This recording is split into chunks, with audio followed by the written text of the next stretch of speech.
Yo, what's up, everybody? On this episode of the Bullpen Podcast, our guest is tuning in straight from the land down under. So listen to me and Alex Saunders get into about exactly what's going on in the crypto and blockchain world in Australia and in all the magnificent things he has going on with his news outlet, Nugget's News. Let's do it.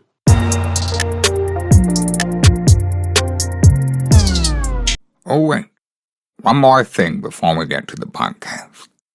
In this podcast, The Crypto Bully, any co-host and his guests do not give financial or investment advice and encourage you to do your own research on all topics mentioned. Do not invest into this market what you can't afford to lose. I bet I know what you're thinking. Is this really Morgan Freeman? Well, unfortunately not. But Lyndon thought it would be a good idea to use such a soothing voice for the legal mumbo-jumbo to smooth things over. Now, let's do it. Now entering the Bitcoin Podcast Network. Play ball!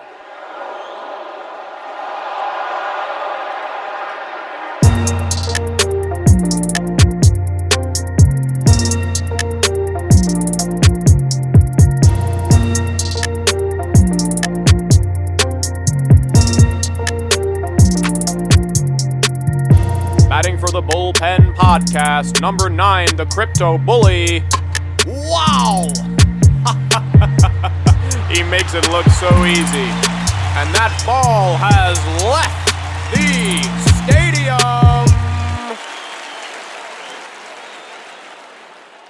Hey, what's up, everybody? I want to welcome everyone to episode 12 of the Bullpen Podcast, powered by ECC. I'm your host, the Crypto Bully, also known as Mr. Crypto Carlton. And here on this podcast, I like to get into the bullpen with some of the most interesting and influential individuals in the blockchain and cryptocurrency space to pick their brains about their opinions and see what they have going on. So today, we have a really awesome guest tuning in all the way from Australia, which I'm excited about, which is pretty cool. This gentleman, man, here, he has a previous past in pharmacy in the health industry. He's also a very well-known educator in Australia, founder and CEO of Nugget News, which is a really awesome YouTube channel amongst other things that he offers. But without further ado, I'd like to introduce our guest for today, Mr. Alex Saunders. How you doing today, man? I'm really good, mate. I'm excited. Thanks so much for having me. Yeah, no problem, man. I appreciate you taking the time to come on to the show, man, and chop it up and things like that. You know, I had caught wind of you not too long ago. And, man, I've been doing some research on you and seeing what you have going on, man. And I really love what you're doing, especially with Nuggets, with Nugget News and stuff. But before we even get into that, man, just for the people who may not be as familiar with you, you mind just giving them a little background of just kind of your past and then how you kind of got roped into blockchain and crypto? Yeah, so as you said, I am a pharmacist, but in 2012, I read about Bitcoin on Zero Hedge, which I'm sure a few of your listeners are familiar with. And I was just instantly down the rabbit hole, and I'd been watching documentaries about banking and finance and the GFC for years. So as soon as I read about Bitcoin, digital money, I knew it was going to take off. There wasn't actually anywhere you could buy it in Australia in 2012. So I had to wait till 2013 to get my hands on some. And then 2017, you guys know the story, crypto got very popular, it blew up. So I started making videos to help people. And now we have about 100,000 followers across all our social medias. And I do this as a full-time job, which is really cool. Nice. That's what's up, man. Congrats on that. Was this like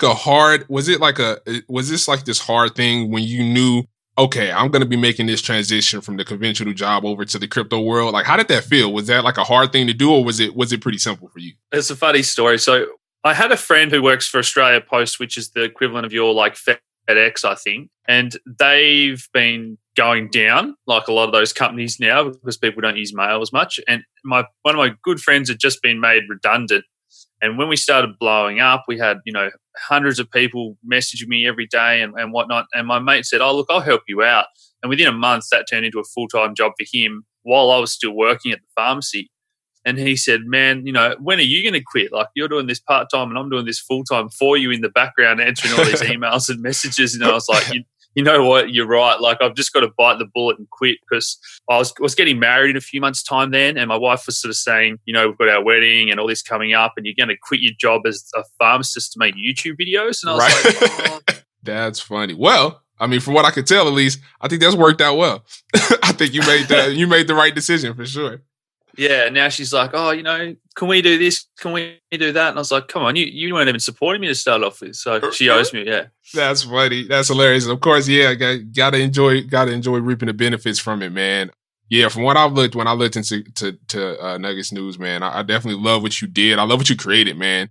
And I love it because I feel like that is what a lot of people need, man, to have people like you in the space that kind of spearhead and give people an outlet as far as to come and get educated, to come and get really good, solid info, and then not just be, you know, the basic FUD or, you know, the stuff you may see on and off Twitter and things like that. That's what I love about it. So I was, checking out your YouTube channel, man, and your website and things like that. And I want to say thank you for definitely making that leap from, you know, pharmacy into crypto. Cause I feel like we need a lot of people like you and people that really help kind of how to educate people and just, you know, get people more familiar with everything that's happening in crypto. Cause I'm sure, as you know, we both know, things go so fast in the crypto world.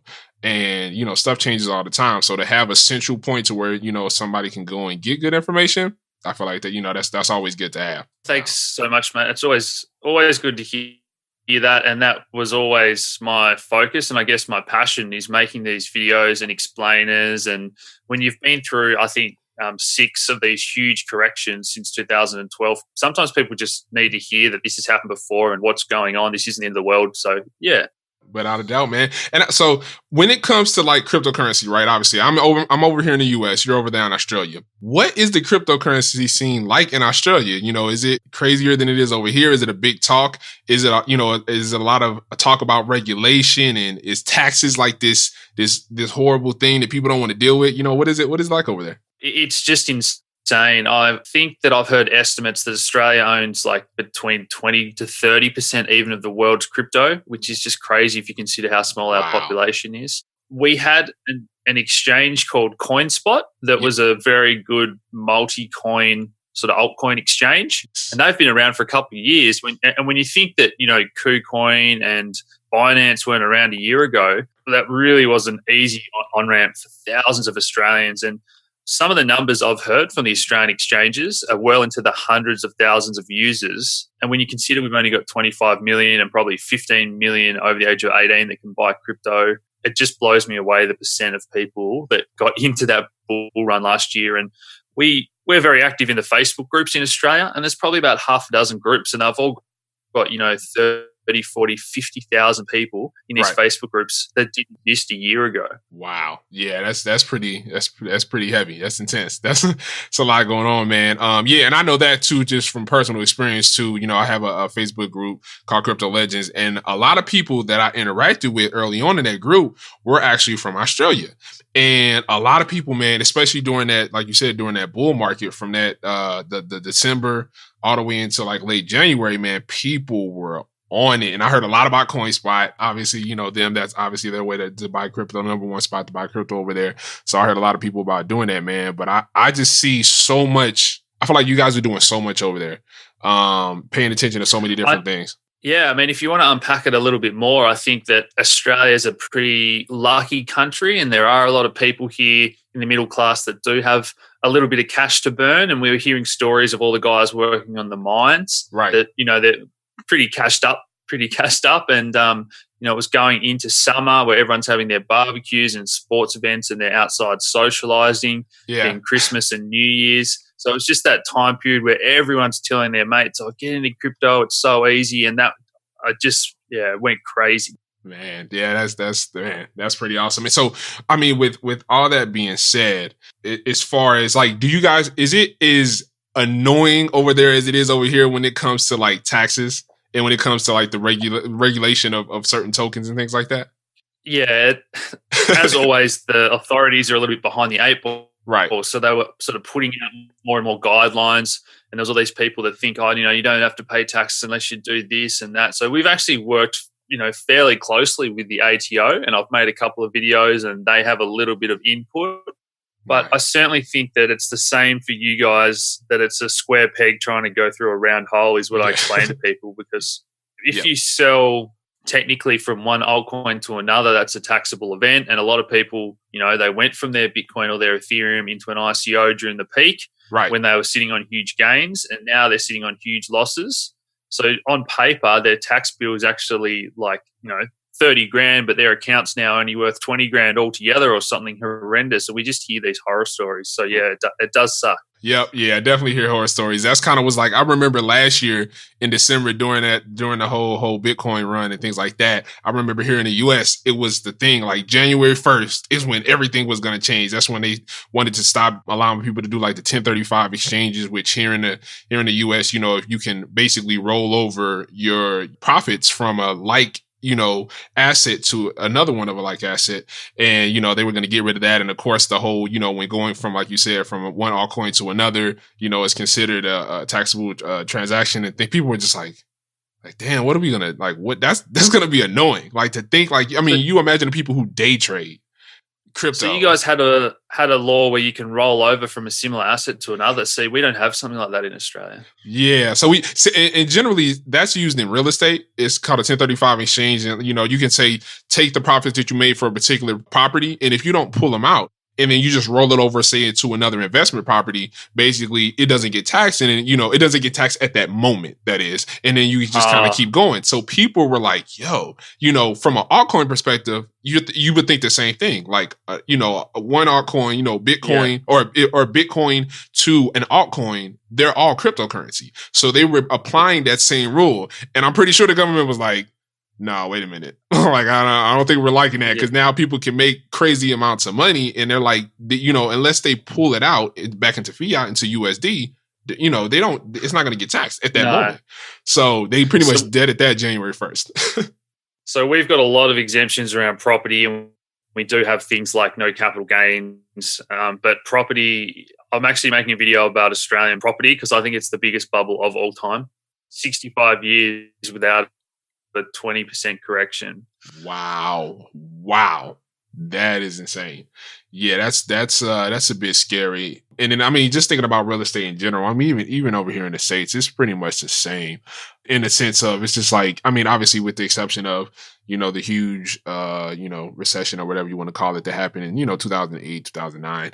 Yeah, it's a lot of crazy, a lot of people, it's almost funny because you hear people talk about real estate here, and you hear the people who are like, oh, I love this. And then you almost hear kind of like conspiracy theorists like, this shit's rigged.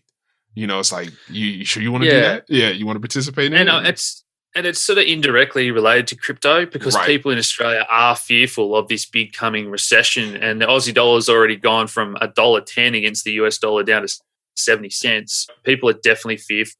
China's slowing down. We've got a housing bubble. And if the Aussie dollar tanks and you're in Bitcoin and crypto, it's the same as being in, Venezuela or wherever, and it performs very well priced in local currency. Yeah, and that's one thing, like, I've had a lot of conversations here in the US talking to certain people, and they're kind of wondering, like, okay, if we do go into another recession, how is the crypto market, how are we going to respond to the crypto market when it comes to that? Is it going to be a direct correlation of where it's like, okay, if our economy tanks, then people throw all their money into crypto? Is it going to be similar? Is it, it's going to be different? And, the thing I always find so interesting about that is, obviously, when you're talking about crypto, it's not just a US market.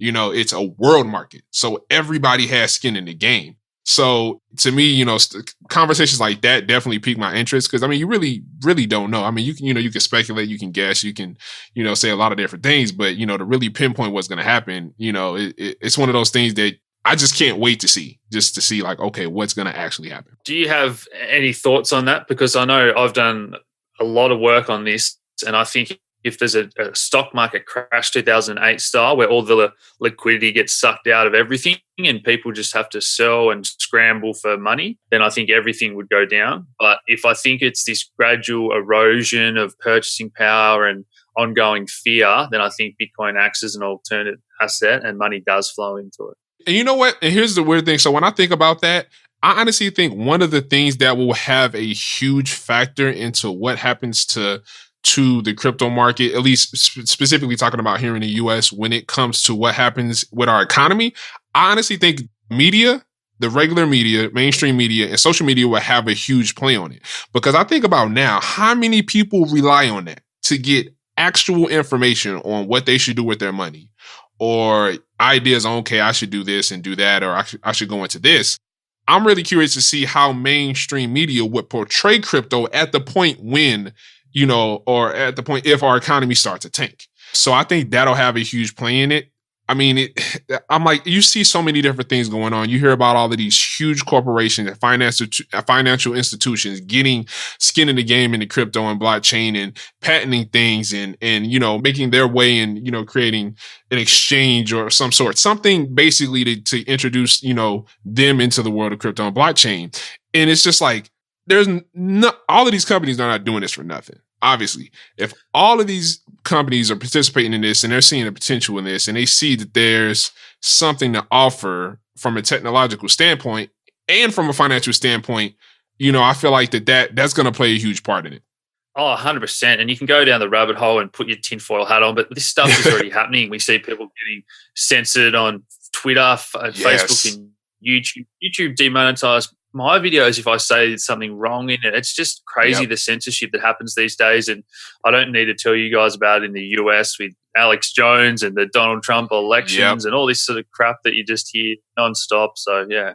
Yep. Yeah, I definitely agree. So and that's why I said it. And that's the thing. It's like when I think about it, and that's why, like me, honestly, I try to stay as far away from mainstream media as possible. I'll watch it for like shits and giggles, or just if I just want to, see like somebody tells me something crazy, like, do you believe they said this on the news and stuff like that? But generally speaking, like I like to come to individuals like you. I like to watch individuals like-minded individuals like you and, do research for myself and pull facts and see what's going on and, read in between the lines. And, you have, even like last year when Goldman Sachs was just like telling everybody not to buy crypto and then come to find out they're like secretly buying crypto. And I'm like, you're just like, really?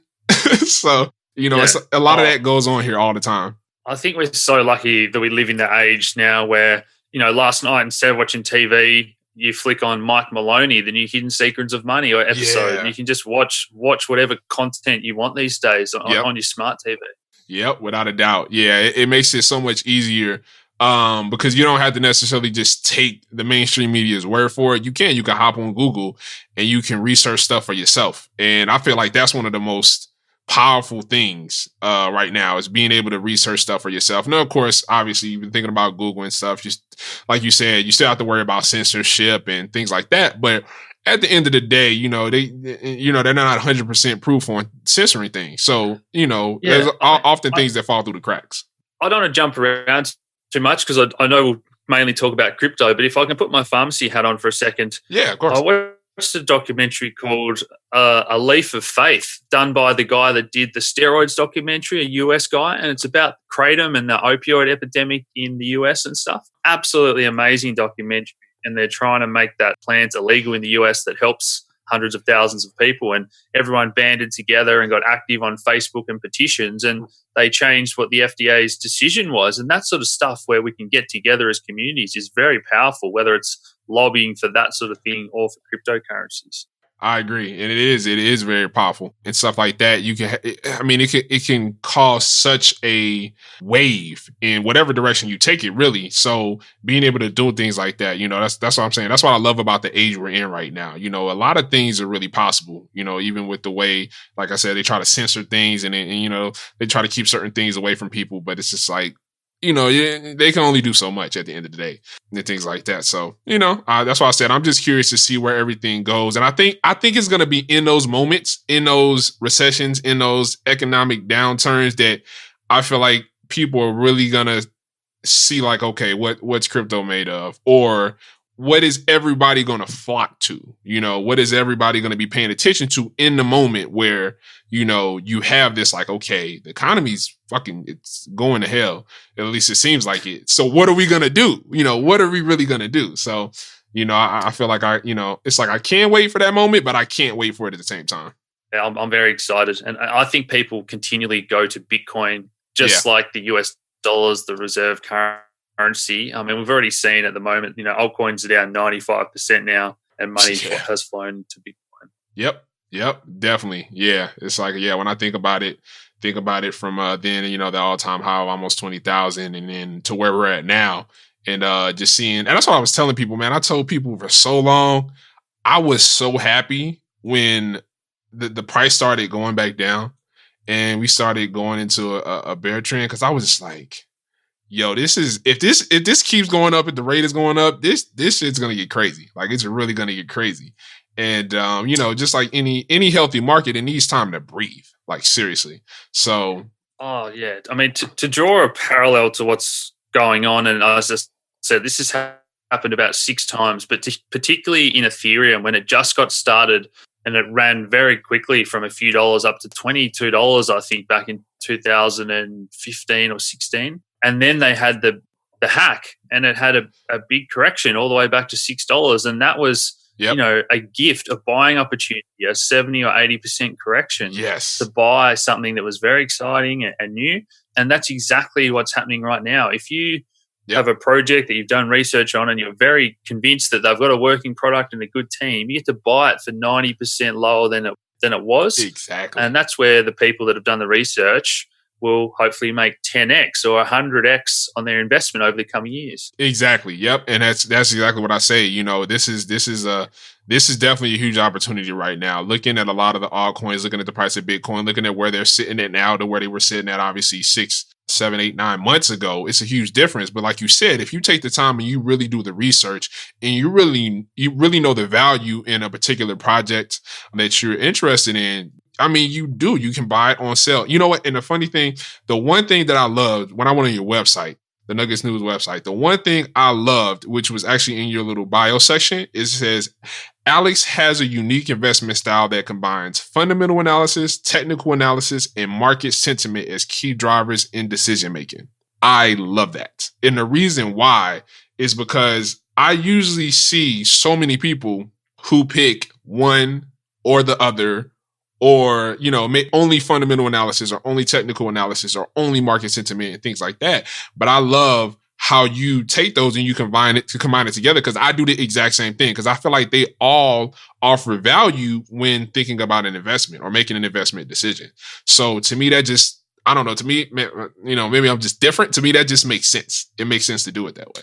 Yeah, absolutely. And everyone will tell you that one doesn't work and the other doesn't work. Right. So having an understanding at least of each of them is important, I think. Yeah. Yeah, definitely. Yeah, because I can't tell you how many times I've, looked at projects and all of those things end up being key factors in why I make certain decisions that turn out being a good decision, because all of them matter. Obviously, with crypto being so new, knowing how to search for a project, knowing how to spot a scam is super important. Technical analysis definitely, honestly, whether you're doing a long-term or a short-term, I definitely find value in technical analysis. I always tell people to make sure they learn that as well. If at least on a basic level, if you're just doing, volume, you learn how to read candlesticks and then, you learn a couple indicators, you don't have to go super elaborate. There's certain people who, have been doing Elliott wave analysis for, 10, 15 years and things like that. But,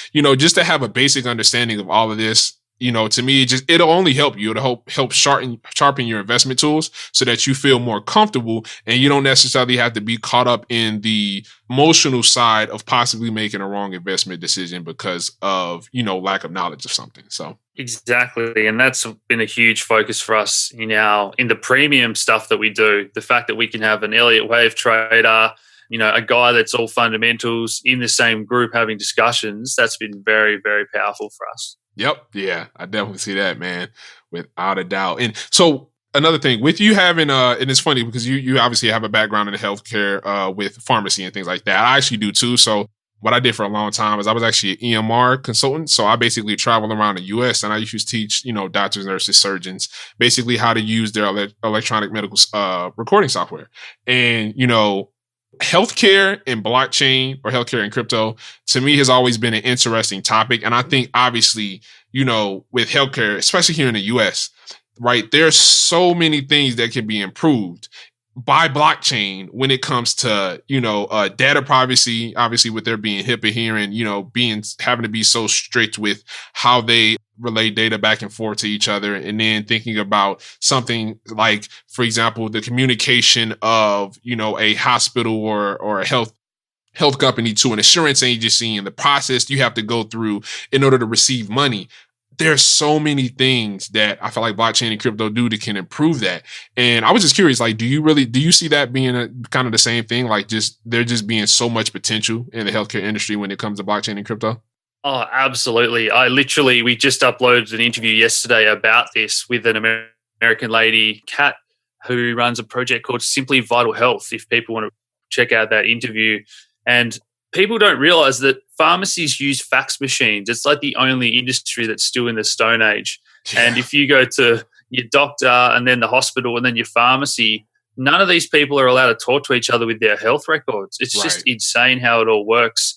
And people will get discharged and they'll have a new medicine at the nursing home, but none of their other doctors know about it. And all this stuff, your listeners probably know already that, blockchain solves this. And in terms of privacy, we can give people their private key on their Medicare card, and then an ambulance officer that finds them unconscious might have a private key that can unlock their health records if they find them unconscious. And there's all these sort of things we can start to do with blockchain technology. It's the perfect fit for healthcare.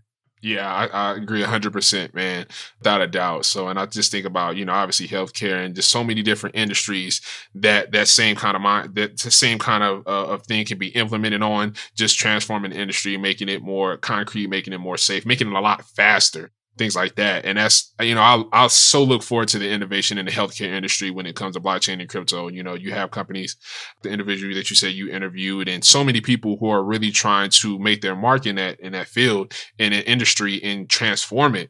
And I think it is going to be a help on a worldly level. I think it's going to be a huge help because it'll just make it easy for, healthcare record databases to communicate. I mean, imagine somebody going to visit over in Australia, something happens, they have to go to a hospital or something, but having a system set up to where, okay, if they come back to the US and their particular, provider needs access to that information, it's easy as requesting something within the blockchain, within, whatever protocol or certain stipulations they have set up.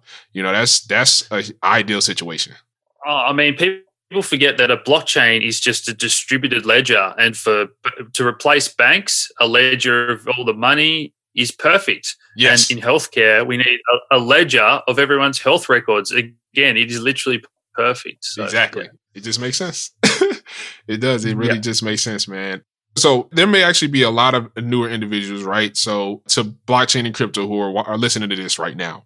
My question to you is, if you had to think of 3 things that you would tell somebody new to crypto and blockchain, like these are the 3 things you want to start with or pay attention to, what would that be?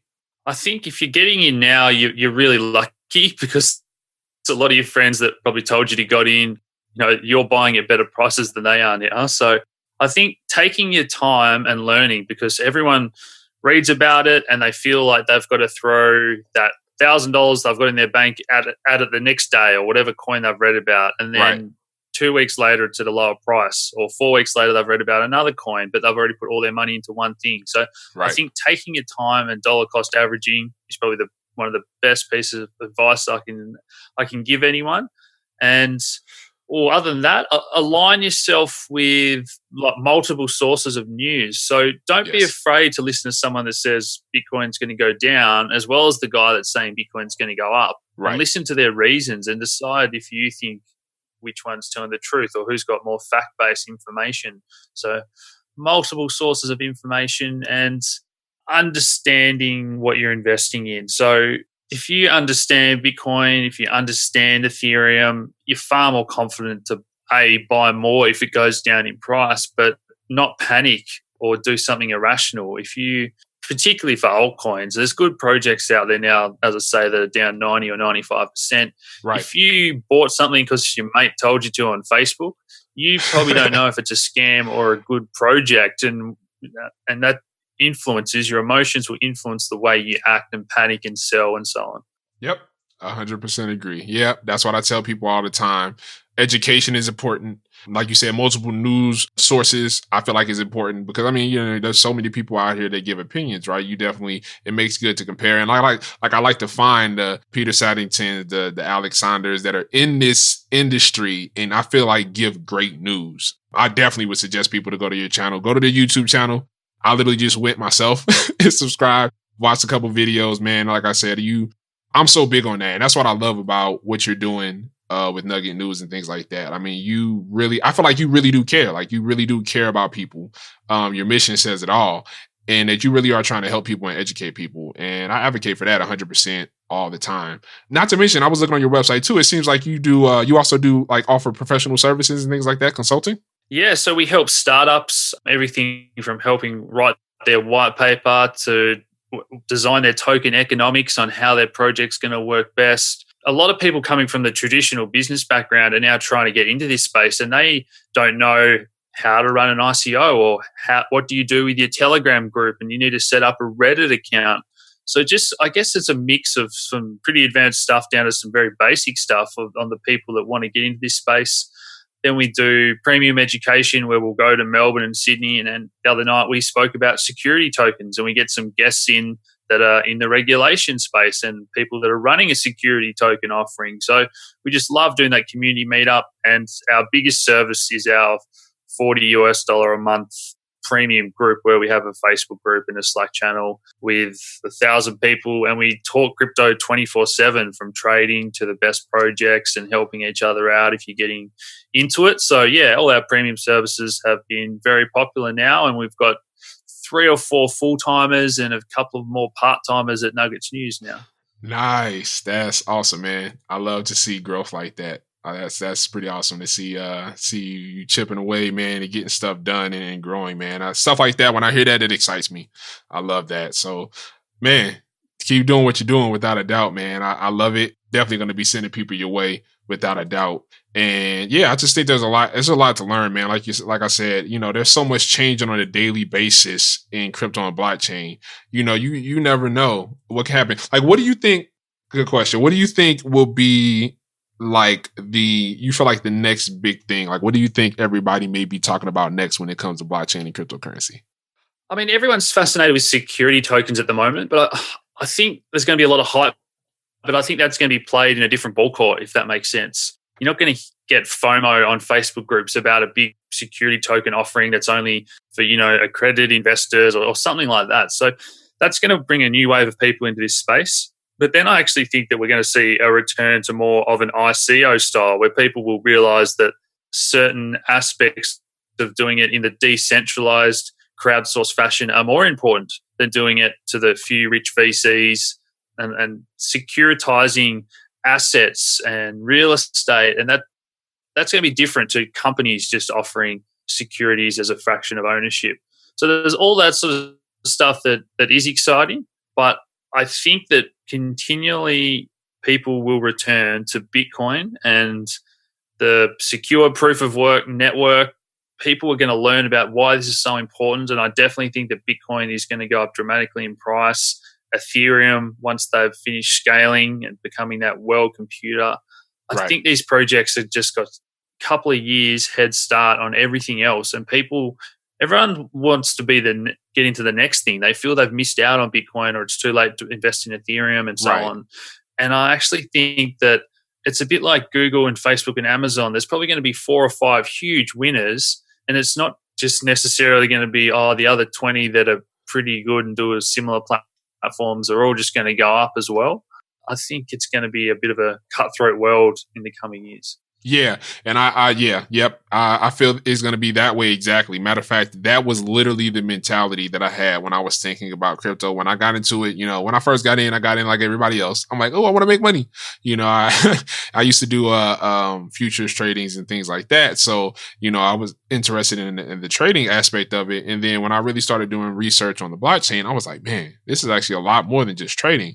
And my first thought was okay, when I'm looking for a project, when I'm doing my fundamentals on coins and tokens and things like that, I'm like, I want to look for what I feel is going to be the Google equivalent, the Yahoo equivalent of basically the crypto world, because like you said, I feel like they're going to be those major players that I feel like they kind of stick out among the rest, the ones that's had that head start. And I feel like those are going to be, that's where the huge opportunity lies, and of course it's something that takes a lot of patience and a lot of time. And, you almost have to continually evaluate a project and see what's going on. But like you said, when you think about Bitcoin, when you think about Ethereum, when you think about these projects, what they've done already and the things that they continue to do and will be able to do in the future, that's exciting. That's really exciting to me. And I look forward to see how that transforms the space as a whole, and other, different projects emerge, and,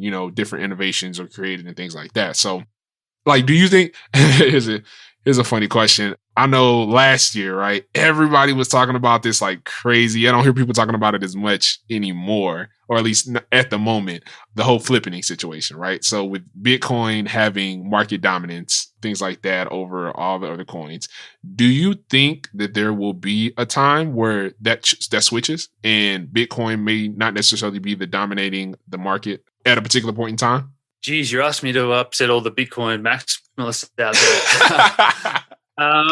I think in that scenario, what it would look like is Bitcoin hasn't scaled well, and other things have caught up or got better. So if Bitcoin can't find a way to scale, and if it's anything like last summer when it was $50 a transaction fee, right? The Bitcoin cash crowd are going to be screaming from the rooftops, use us, and Litecoin are about to do another upgrade soon where fees are going to be down to like 1/100 of a cent. So if everything else is better and people have got, Litecoin on their Coinbase account or Bitcoin Cash or whatever, I think only Bitcoin can undo itself. So until then, I don't think anything passes it. No. So it'll be there. Yeah. Could definitely agree with you on that one. And yes, it's funny, like what you said a little bit earlier, is that I hear all the time people say like, well, Bitcoin, when Bitcoin was, 20,000, or even now with it being around the price that it's at now, I hear people say all the time like, oh, it's too late. Oh, I can't get in. What am I going to do? And then, they immediately go and start looking into altcoins and things like that. But I still don't think it's too late. I feel like that there's still a lot of opportunity, especially in a moment like now where you have had such a significant pullback on price. Yeah. And very few people hodl the entire time.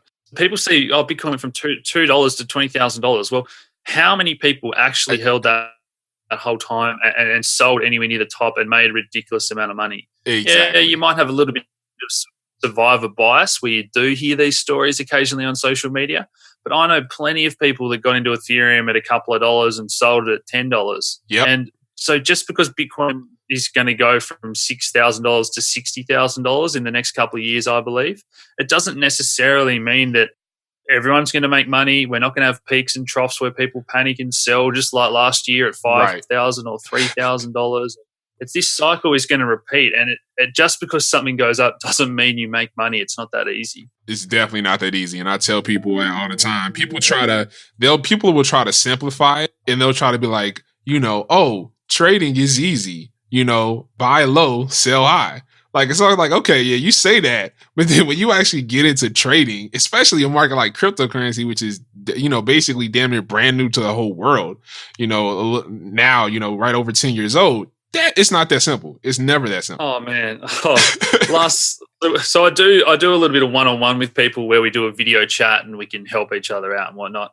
I had a lady last year who said she was quitting her job to trade cryptocurrency because you just buy when the chart goes down and you sell when the chart goes up. And I just thought, you can't be serious. I couldn't convince her not to quit her job. That's scary. Yeah, when people say that, and that's, and the one thing I always do when people say stuff like that is I always tell them the horror stories that I hear from people who have done trades or, don't know as much about crypto and get lucky on trades and stuff like that.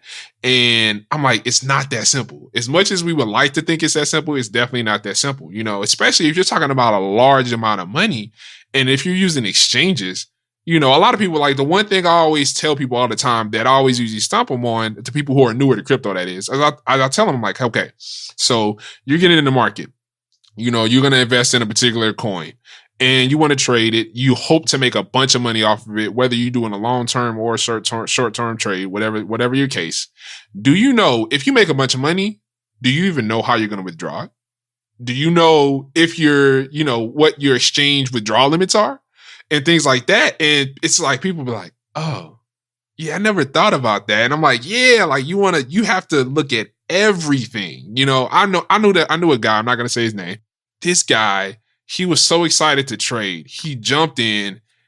Guy literally went from, I think, about $20,000 to, I want to say it was like $800,000 in 2 days, and lost almost all of it because he didn't know how to exit the market. He didn't know how, where to sell and where to go and everything. So, I tell people all the time, I'm like, I promised you, take the time to educate yourself on the market, sentiment, on fundamental analysis, technical analysis, on how to navigate through it. Like all of that stuff is important. And it's like, if you miss a point, it could come back to bite you. So a lot of people had Coinbase, and in Australia, you can't sell on Coinbase. You can only buy. So last year we had all these people that were, sitting on huge returns. And then I heard a horror story of someone sending it to, GDAX, which is now Coinbase Pro. Right. And they thought they could sell there, and then they couldn't sell. And then they went to move it out, and it says, oh, you've got a 20 Litecoin a day limit now. And they had like 1,000 Litecoin they're trying to sell for $500,000. So all these bottlenecks, and it was just chaos last year. Yep. And it is. Yeah. I've heard so many stories like that. Like, it's insane. And that's why I tell people, I'm like, I promise you, just take the time to educate yourself. There'll be more opportunities. Markets have cycles, and just take the time to educate yourself. At the end of the day, you want to be in a position to where you make an informed decision and make money, not just get lucky. Because in this type of market, usually getting lucky comes with a cost.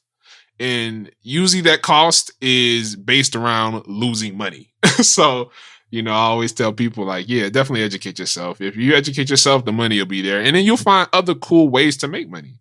You end up doing something like creating Nugget News and, consulting people and really, really furthering the space. So, yeah, man, I tell people that all the time, man. It's funny. I'm going to have to do an episode one time where I just have people come on and just tell like stories of like the craziest stuff that's happening to them in crypto. Oh, yeah, God. I could name a few, I reckon, but I think we're running out of time, aren't we? Yeah. Oh, yeah, without a doubt, man. Yeah, we are. Man, I can talk about this stuff forever. You know what? And let me ask you this. One question I do want to ask you, man. I ask this to pretty much everybody that comes on the show. What mark do you want to leave on the blockchain and cryptocurrency world? Oh, our goal has always been to aid that mass adoption, and it's very exciting for me to see this happening. As of last week, a company called Travel by Bit got a $3 million grant from Binance. Nice. Because in Australia, you've been able to pay every bill with cryptocurrency for 3 years now. Wow. And Travel by Bit are rolling out merchant adoption where tourists, people can book their entire holiday, go to the Great Barrier Reef and pay with Bitcoin.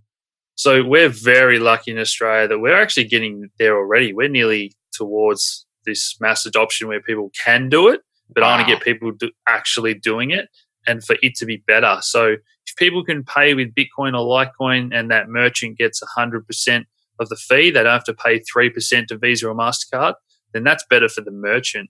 That's where I want to get it, where everyone's using it, but everyone's not just using it for the sake of doing it because they've got a cool app on their phone. Right. Because it's actually quicker for them to do and it's better for the merchant. They don't have to worry about exchange rates or credit card fees. That's where I want to get it to. Nah, yeah, I like that. I definitely, yeah. So basically what it sounds like is I need to move to Australia.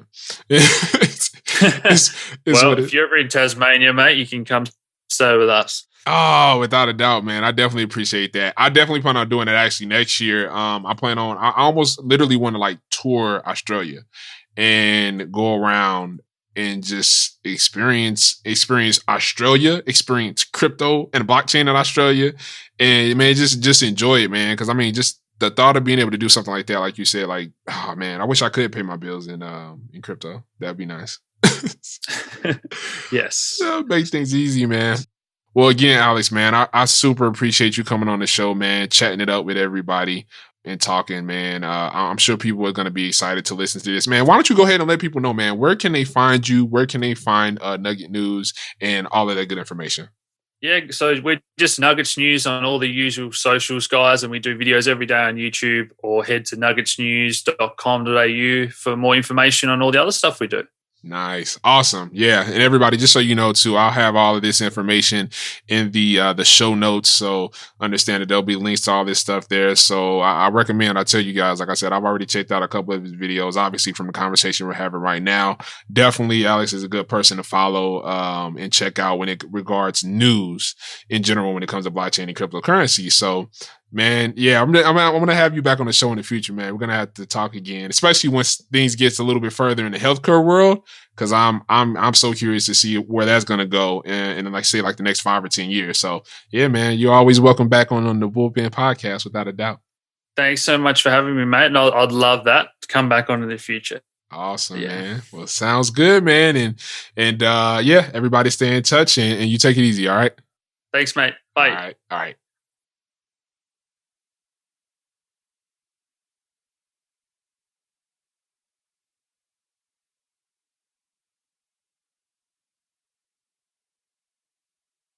Is that all good? Yeah, we were good, man. That was awesome. That went great. It did go quick, didn't it? So yeah. Did you used to trade futures, you say? Yeah. So I did futures a little bit. What I was doing, I used to do yen. I would do the Swiss franc, and I would do, well, then usually those were the two. I would do euro every once in a while too, but I love yen and Swiss franc. But yeah, that's kind of how, I guess it was funny, right? So back then, I learned that. I did it and then I stopped because I got heavily into real estate investing, and I learned that field a lot. And then I kind of circled back around and started getting back into futures trading. Well, this, 3.5 years now. No, it was longer than that. 4.5 years now is when my friend first introduced me to the idea of cryptocurrency and Bitcoin.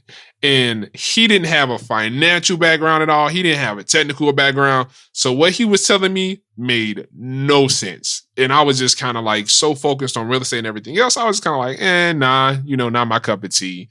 Knowing I should have looked into it. I wish I would have looked into it back then, but I didn't. So, 2.5 years later, after he's been doing it, now he knows more. He's more financial savvy, more technical savvy when it comes to it. So, I had a mutual friend of ours who was just like, oh yeah, our friend Dennis, who was the guy, he was just like, yeah, he's still in it.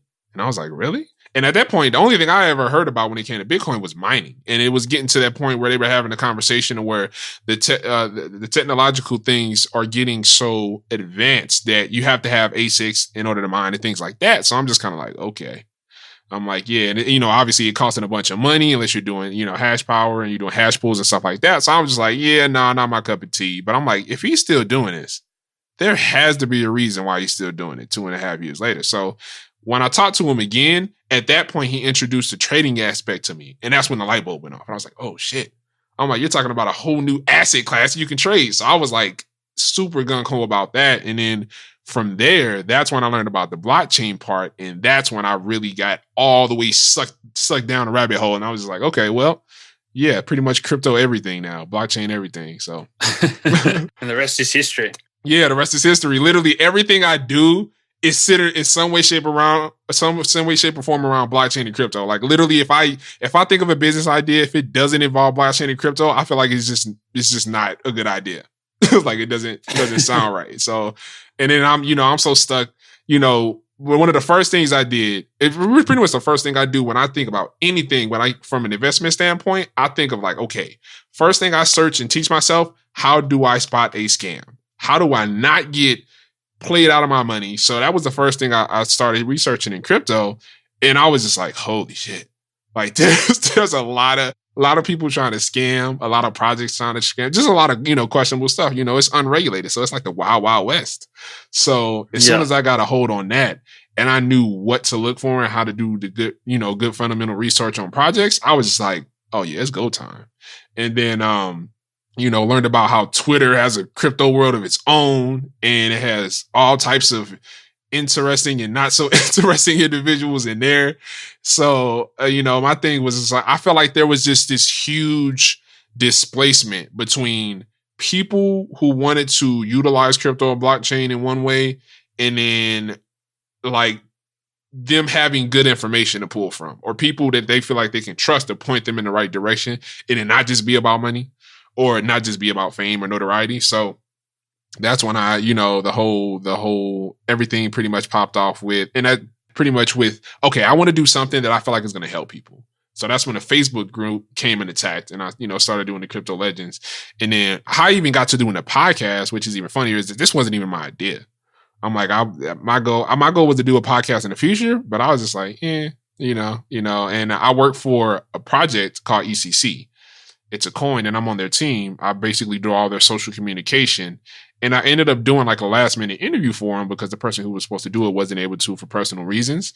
And I like killed it, and they loved it, and everybody loved it. And they were like, yo, you should do a podcast. And I was just like, no, nah, I'm okay. Not now. I'm like, I'm already busy. And like, they didn't even care and literally just started booking me interviews. And then on top of that, the first interview they booked me was with John McAfee. So I was like, well, shit, I guess I have to do it now because I'm not going to let that pass. So I was just like, okay. And then I ended up doing it, and I was just like, man, I really like this. And it ended up turning into this because I feel like when I have these conversations with individuals like you, this is what opens up the dialogue to make people care about blockchain and crypto more than just the money aspect of it. And to me, that's the goal. Or if you are going to only care about the money aspect of it, at least get proper knowledge so you don't just screw yourself. Nobody likes to lose money at the end of the day. Everybody, one way or another, likes to keep whatever gains they have. So, it's like, if I can feed helping people in some way, shape, or form, and it's not toxic, that's the way I want to go. 100%, mate. I've got to run. I've got to get something going at 9:00 here, but I've really enjoyed today, mate. So thanks for reaching out to Ben and the team and doing this. Likewise. Yeah, without a doubt, Alex, man. Like I said, man, I appreciate you coming on, man. You're always welcome back to the show. So I'll be in touch, man, and I'll definitely be watching your news outlet too, man. So I really like that, man. Well, I've got an awesome video you're going to enjoy coming out on Friday night. Nice. All right, I'm gonna check it out, and then I'll email you when I get ready to release this show. It will be not this Tuesday coming up, but the next Tuesday. I'll send you all of the information, all the links, so you have all the information and you can share it out if you want. No worries, legend. Have a great day. All right, you take it easy, Alex. See you, mate. Okay, bye. We'd like to thank everyone for your support here at the Bullpen Podcast all season long and look forward to having you at the next episode. We'd also like to give a special thanks to the team behind the scenes that make this show possible.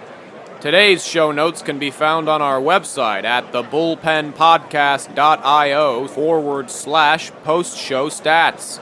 Also, don't forget to like and retweet us at 1Bullpen Podcast. That's the number 1 Bullpen Podcast. And to watch Lyndon do some exciting and probably some weird things too, tune into the Snapchat at The Crypto Bully. That's at The Crypto Bully. It's been a pleasure, and see you at the next show. Good night, everyone.